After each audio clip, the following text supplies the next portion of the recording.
Hello everyone, I am Bradley Swart, Associate Professor of Computer and Information Science at the College of DuPage in Glen Ellen, Illinois.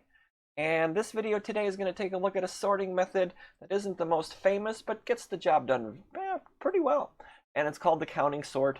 We're going to do this video in C++, and eventually I'm going to create one to do the same kind of thing in Python as well. My inspiration for this video came about a week ago here on Reddit when I saw this programmer humor post, name all the algorithms. It's like, yeah, 25, that's all there is. Yeah, and of course not. But I saw this and I saw the sorting methods and I'm like, okay, insertion sort, heap sort, selection sort, gotcha, merge, quick, yep. And when I saw counting sort, I go, what in the heck is that? And so I looked it up and I figured it was something that we don't normally teach. Something we don't, it's one of those things that's not really famous, but it does a really good job depending on certain criteria, which we'll talk about today. So when we teach this kind of stuff, we generally try to start with the easier algorithms, and then we kind of work our ways up to the more challenging ones. And so when you take an introductory course, you generally see the bubble sort. That's the gold standard for just getting you used to sorting methodologies. And then things like insertion sort and selection sort. And of course, there's more than 6 or 7 of these things. There's probably 30, 40, 50 different algorithms. But the bubble sort is easy to understand. But generally speaking, and there is a correlation, but I don't think it's 100% correlation. But the easier to understand algorithms are generally the ones that end up being not so good. And so, like, if I had 1,000 elements in an array and I wanted to sort it, because if it's an n squared algorithm, it would just think of it being like 1,000 times 1,000 operations to get the job done. And then when we teach recursion, when we move on up to like a more advanced course, after recursion, that's when we can start looking into these kind of other algorithms like a merge sort, heap sort, quick sort. Some of these are also pretty easy to understand once you kind of get down to the nitty gritty, but the recursion definitely makes it a challenge on the side of implementation. But on the other hand, again, you kind of get a much better result. You get an n log n result when it comes to the number of operations it takes to get the job done. So in this case, you go, well, 1,000 times 1,000 down here, which is just say get you that number of operations, and then 1,000 times, and I'm just going to put a 10 in here because base log 2 of 1,000 is about 10.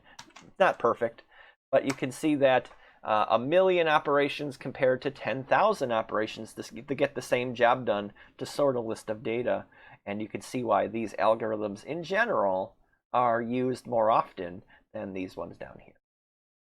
Okay, so we all know how sorting works. We start with a collection of data that's in an unsorted state. We apply some magic algorithm to it, and then we end up with the same data in a sorted state. I mean, that's what sorting is. It's very simple, very, very commonsensical. So I already have a skeleton C++ outline here for us. I have a vector. It's a smart array. People hardly use arrays, and I'm not saying they don't, but in a real world situation these days, vectors are used in the place of a lot of things. And so here is the same data, all 9 elements of that data structure. I print, then I'm going to apply my counting sort, and then I'm going to print again, and then that's just a system pause and whatnot. So just to see what we get for right now. So the magic doesn't happen just yet. But you can see that there's my printout, and now I'm expected to do something with this function to get the job done. We're going to be doing this counting sort with a couple presumptions here, so at least a couple. So the first one here is that we're going to be dealing with simply just integer values. And so you can see I'm not using any floating point values. I'm not sure if you have to have integer values. I didn't look that far into it. I probably should have before I started the video, but I didn't. But we're going to be definitely using integer values, and we're going to be using a reasonable range from low to high, because we're going to be setting up a secondary data structure for this, and we're going to basically be counting how many 16s are there, how many 11s are there, how many 1s are there, and so forth and so on.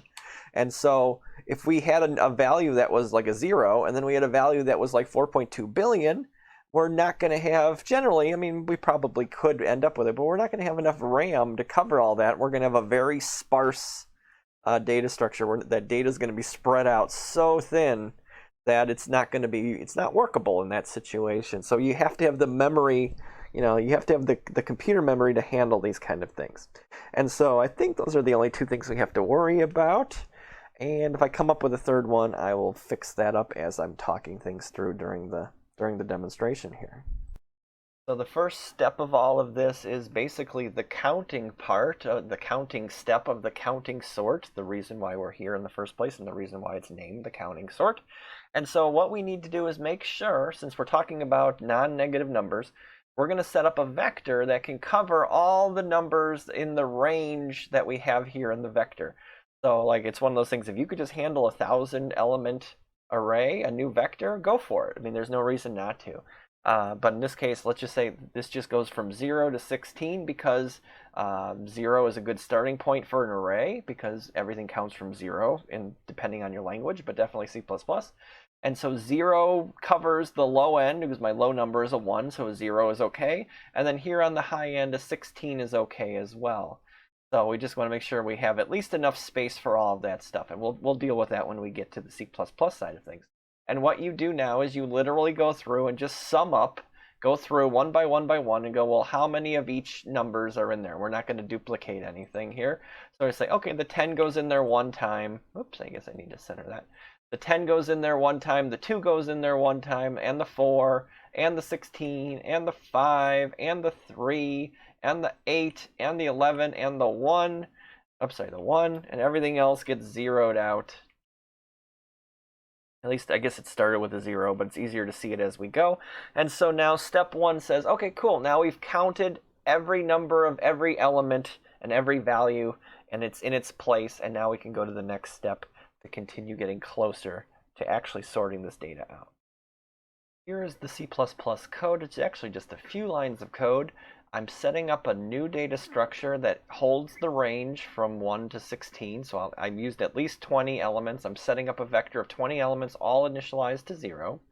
And then what I'm saying here is, hey, go through every element of the vector that I want to sort, and then get me all those values one by one by one by one by one, and populate and add to whatever's in here. Basically accumulate your count for each value that's in your that's in that initial vector. So when I run this, I can prove this through debugging, and there's my debugger. I paused my program there, and this is where the program's at. But now if I mouse over the counts, there we go, and you can see now that there's 0 zeros, but there's a 1 and a 2 and a 3 and a 4 and a 5, and then there's 1 8 and a 10 and 11 and a 16. Which is exactly what we have here and what was exactly the same stuff that was listed in the Excel worksheet. So now step 1 is complete, and now we're ready to move on to step 2. So step 2 now is we're going to process this new vector and go through this thing and change it up a little bit. So we're going to process through here one more time. And so what we're going to do basically is figure out if I were to put the 1 into the vector, where would it go? Like basically, because we're working our way toward a solution here, and where would the 16 go, and where would the 3 go, and so forth and so on. And so there's a process here where we go through all of this, and we need to just kind of start summing up values. And we can say like, well, we know that the 1 should be the first element, so it should go in element 0, basically, if we're thinking about where it should go. The 2 should go in element 1, and so forth and so on. And so, it's very possible to have duplicate values for these, and I just didn't want to complicate things more than they already needed to be. So just understand that there is a possibility that you might have 2 or 3 or 4 of the same value inside of here, and you want to make sure that you account for that as well. But just so in our case, everything is is found uniquely. So all we're going to do to be able to start doing that is you take each element, I guess you start from element 1 because there's no reason to go from element 0, and you sum up whatever comes in the previous one, kind of like a Fibonacci sequence in a way, where you're like, okay, this element, take whatever's in here and add whatever's in the previous one, so that's going to stay the same. And so now this one is going to go, the number 2 here is going to go take 1 plus 1, that's going to be a 2. And then this one goes over, hey, 1 plus 2, that's going to be a 3. And then this one's going to be 1 plus 3, that's going to be a 4. This is going to be 1 plus 4, it's going to be a 5. And then you can see that now where there's a 0, this is going to be a 5, this is going to be a 5, and this is going to turn into a 6, and this is going to stay a 6. and this is going to be a 7 and an 8 and an 8 and an 8 and an 8 and an 8 and a 9. So now we've changed things up a little bit. And so one thing we did know when we first started this, we said that we needed to start from the 0 element, and the 1 is the thing that's going to start this because it's the premier element in my list. So you do need to kind of go back at some point and subtract 1 off from everything. And so I can subtract off 1 and just go, okay, this becomes a 0, this becomes a 1 and a 2 and a 3 and a 4 and a 4 and a 4 and a 5 and a 5 and a 6 and a 7, 7, 7, 7, 7, 8. And so now you can see we're getting closer to this. And so the numbers that haven't been found, we really don't care about that. Like, these numbers don't really matter. That's why they just kind of stay what they are. There's no 9 in here. So it doesn't, like, we would put it in element 5 if there was a 9, but there isn't one, so we don't care. So you could kind of think of this thing as collapsing and only using the values in which exist inside of the original vector. But you could see now the 1 should go in element 0. You know, you can see here, here's the 1, here's the 2, here's the 3, here's the 4, here's the 5, and then here's the 8 and the 10 and the 11 and the 16. And lo and behold, these values for each of those 9 elements are exactly where they should go in here to finish up the deal. So step 3 is no longer going to be magic. Step 3 is just basically going to be going through this list one more time and placing the values where they need to go.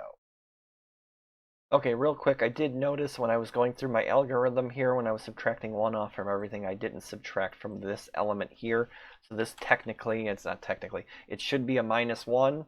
And again, it's really not going to matter. That negative scares the pants off of me when it comes to the array notation and trying to figure out what is the -1th element.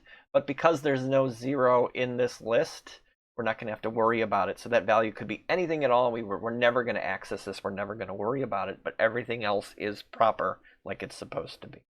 Okay, so here now is the code for the first 2 parts. So step 1 here is like we did earlier, where we just count each value in. And now we're doing the things where we're adding each subsequent element in.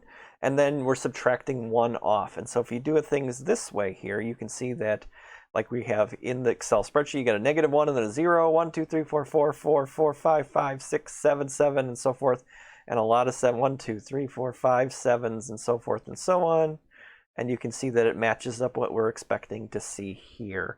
And so interesting note, those of you, the value types versus reference types, that this range-based for loop only will work with this ampersand there, because these need to be reference types into the vector. And if I just make this a value type, it's going to modify a copy of the element and not the element inside of the vector itself. A small little change here can make a huge difference in your code, not just here and forevermore. That's why if we forget this little ampersand when we're passing things along from function to function, we're making copies of elements of arrays and vectors and strings and so forth, and we're not passing along the actual real data that we're going to be modifying. Because at the end of the day, when I return this guy, I want to make sure I return it in a way such that the vector itself is changed and not a copy. Because if this is passed by value, I could do all the hard work here and I never return any of that hard work because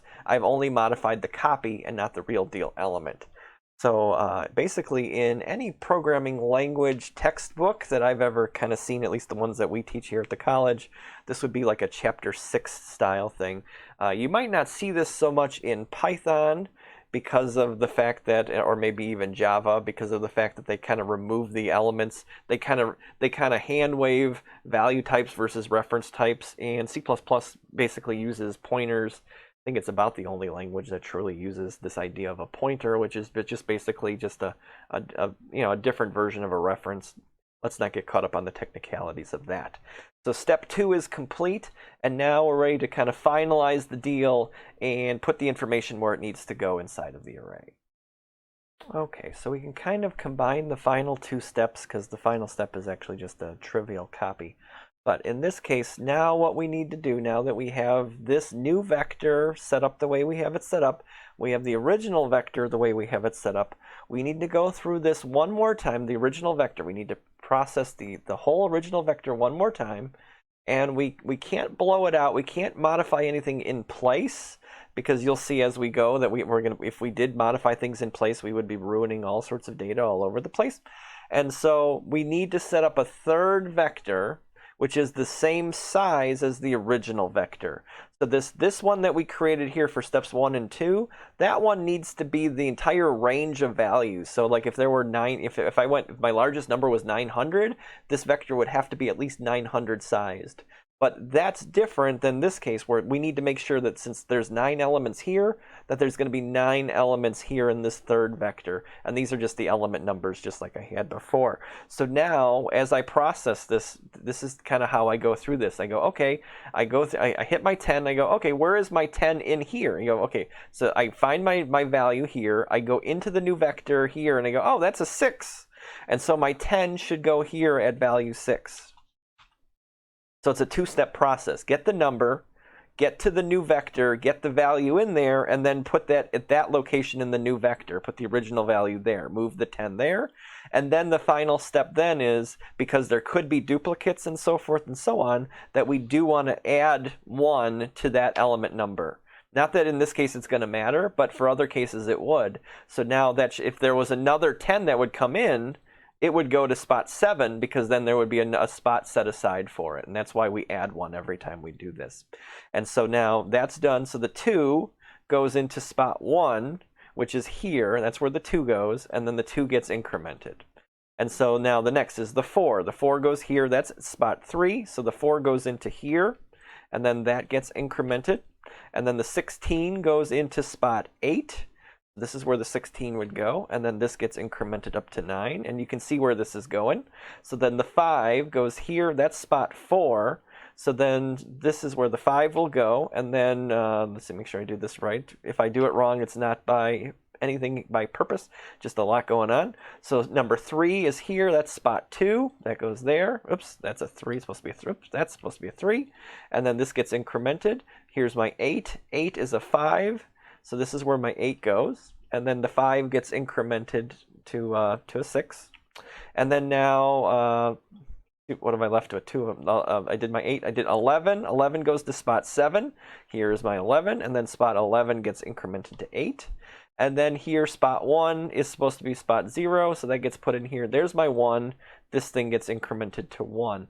So anywhere now that, anywhere that we actually incremented anything, you can kind of see that the numbers have been modified and kind of tell you, that they're 1 off from where they were supposed to be. So if I subtracted 1, I'd get exactly where I needed to go. But lo and behold, what do you see here? This final vector is sorted in order. Everything is sorted. And now we're ready to do the final step, was just basically just a final copy to make sure that this original vector is replaced with this one. All the values are copied from here into the original and then returned back. So here is the entire rest of the function, everything combined here. Steps 1 and 2 already talked about. So step 3, we have to set up a third vector the same size as the original. And then I just initialized it all 0 just to have it there.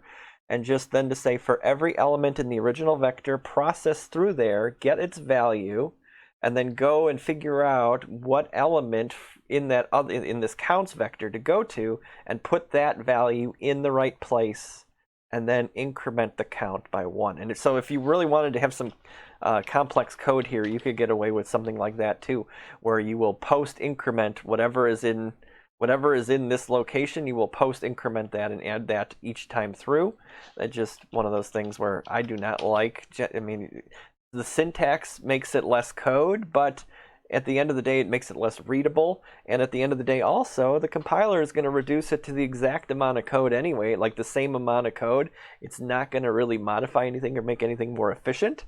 So readability above all else, but for right now, I go, that is kind of cool that it all kind of works out.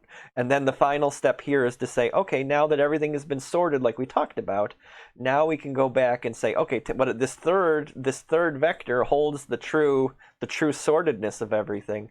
And now we can return that back and say, okay, V, now copy everything back into the original vector, and since this was passed by reference, everything will be modified on the other end here.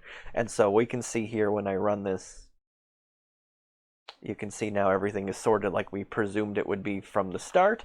And just now I can actually kind of show this. If I don't pass this by value, I'm sorry, by reference, if I pass this by value, you will see now that all of that hard work is for nothing. And you can see that we did all the work, we proved it a second ago, but because we made a copy of V and we basically said, oh, hey, copy everything into this copy, that the original vector that's sitting over here on the main side isn't being touched, but the vector was completely modified like we expected it to be.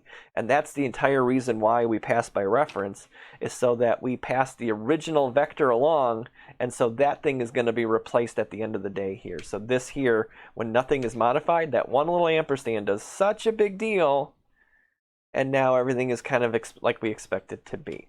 So one last thing here I want to say, like what happens if I put duplicate copies of things?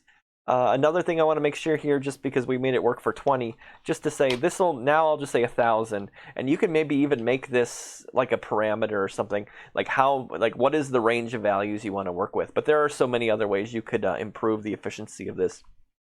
Again, this is just a logical description versus an efficient account of how to get the job done. But anyway, so like what happens now if I go ahead and I put a couple more 1s in here and a couple 2s and a couple 5s and an 11 and a 66 and a 33 and so forth and so on. I don't want to put too much in here, of course, but now if I can run this, and now you can see that even at the end of the day here, nothing is sorted like it's supposed to be. So here you can see how nothing is sorted like we expected it to be. At least not nothing, but enough of nothing. You're like, well, how did this go so wrong?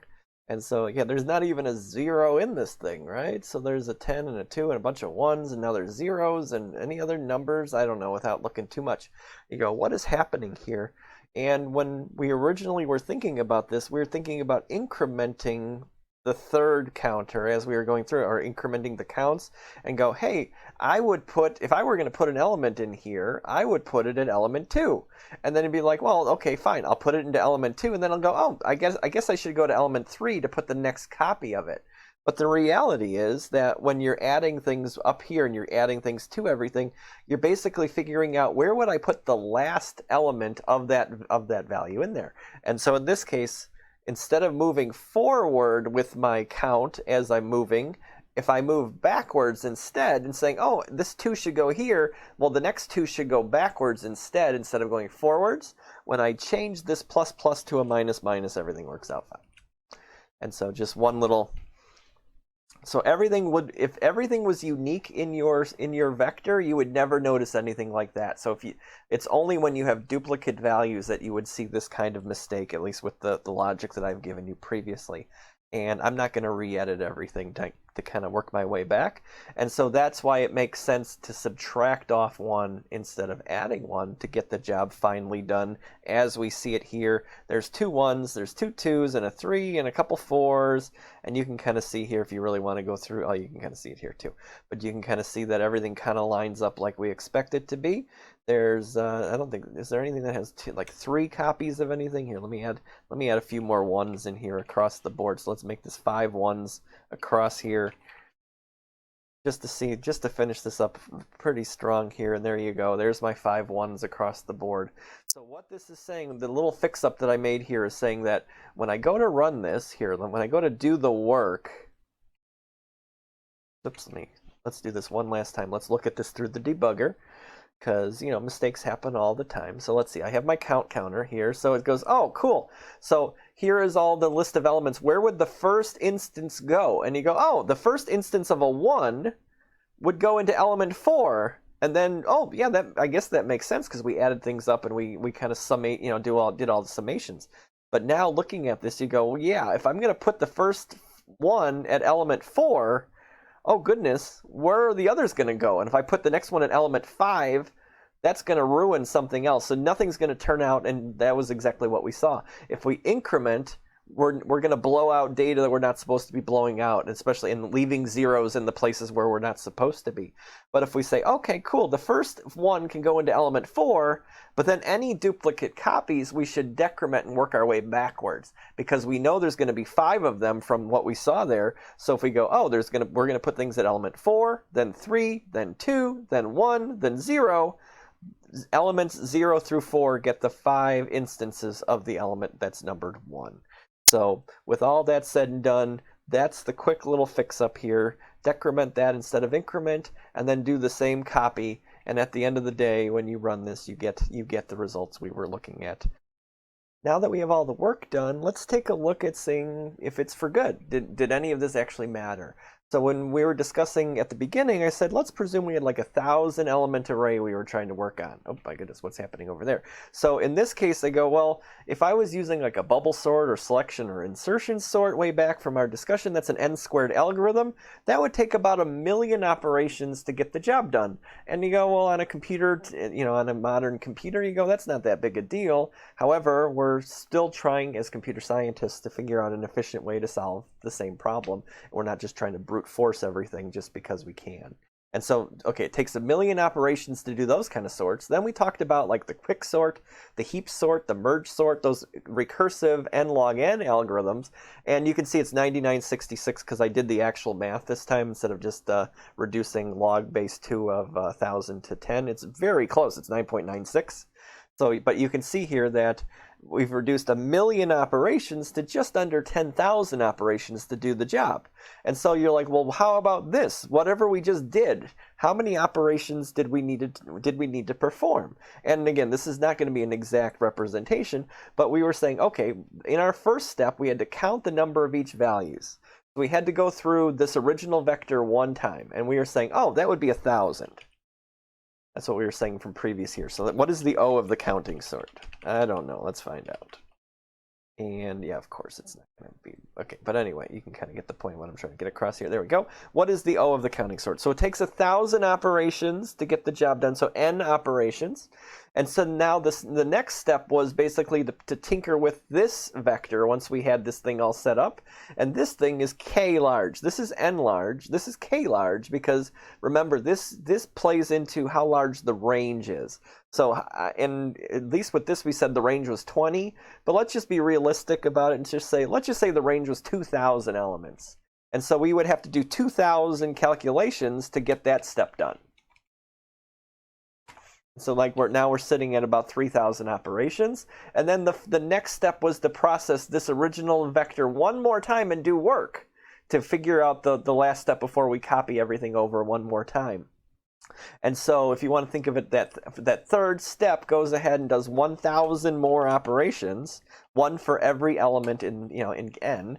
And then the final step on top of that is the final copy step, is 1,000 there. And again, this is not the end-all be-all to everything, but what do we get? We get about 5,000 steps to get the job done. So a counting sort is more efficient than a lot of other things. But again, remember that we also, when we first started, have to say all the values have to be integers.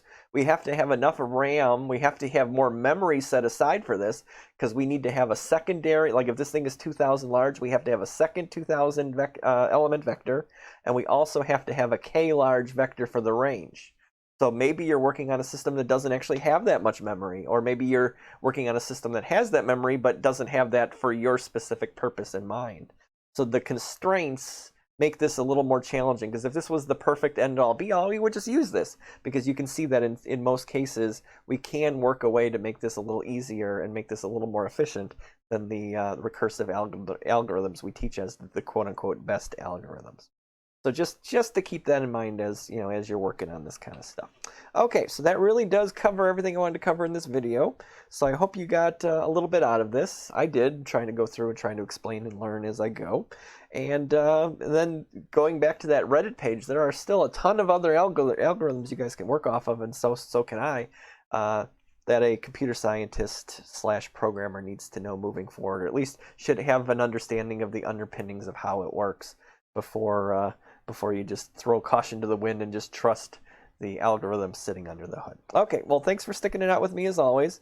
Have a great day, everybody. Please comment below if you need to, if I made a mistake, because it's about a 20-30 minute video. Very possible I made a mistake along the way. So thanks, everybody. Have a great day. Take care. See you next videos.